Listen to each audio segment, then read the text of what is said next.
Ever since I first stepped through the door behind me as Prime Minister, I have striven to make the United Kingdom a country that works not just for a privileged few, but for everyone, and to honour the result of the EU referendum.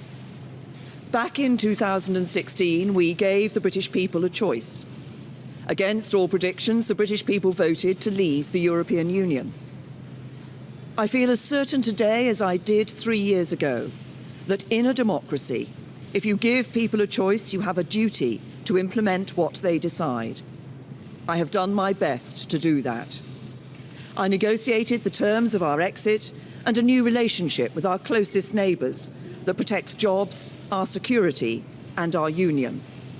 I have done everything I can to convince MPs to back that deal. Sadly, I have not been able to do so.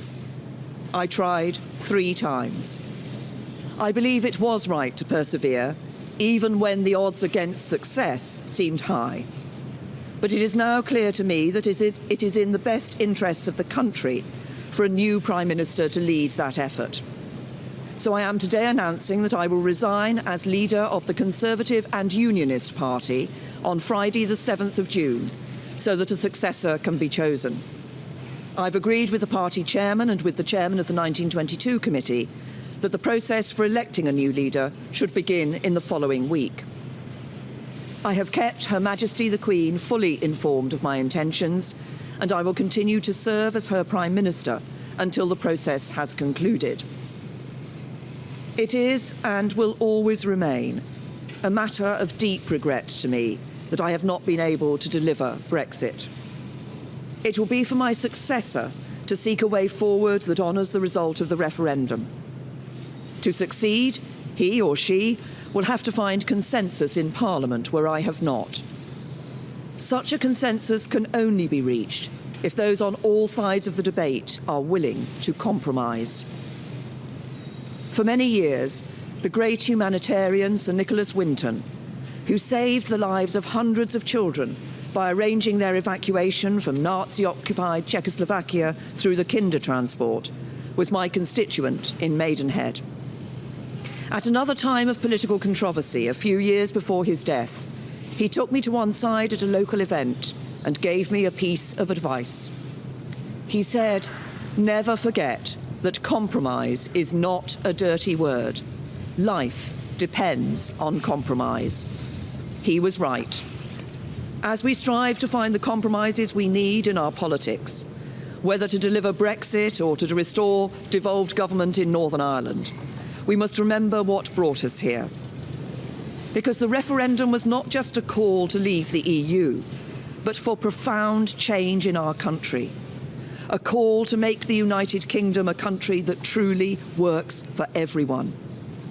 I'm proud of the progress we have made over the last 3 years. We have completed the work that David Cameron and George Osborne started. The deficit is almost eliminated. Our national debt is falling, and we are bringing an end to austerity.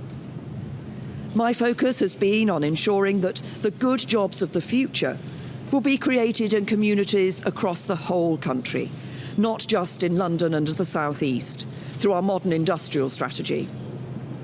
We have helped more people than ever enjoy the security of a job.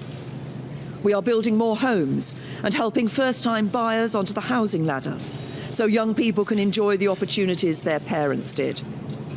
And we are protecting the environment, eliminating plastic waste, tackling climate change, and improving air quality.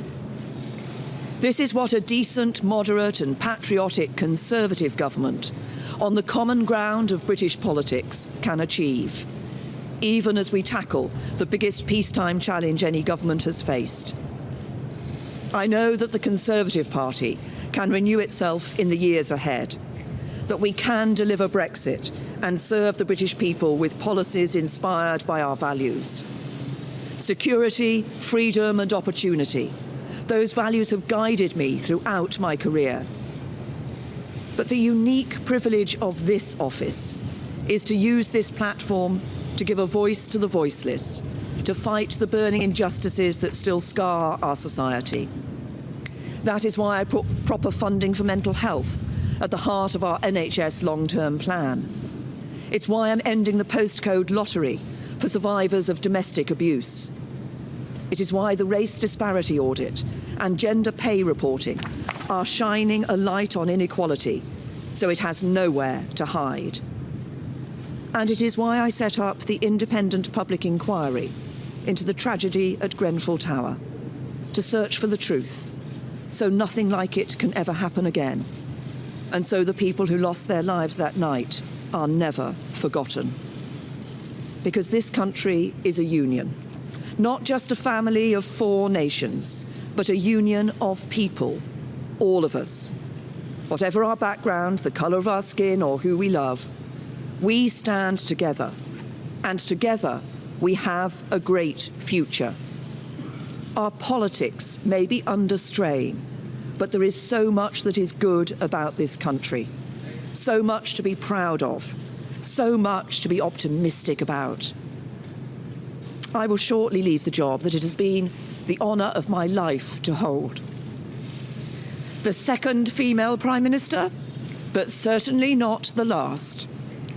I do so with no ill will, but with enormous and enduring gratitude to have had the opportunity to serve the country I love.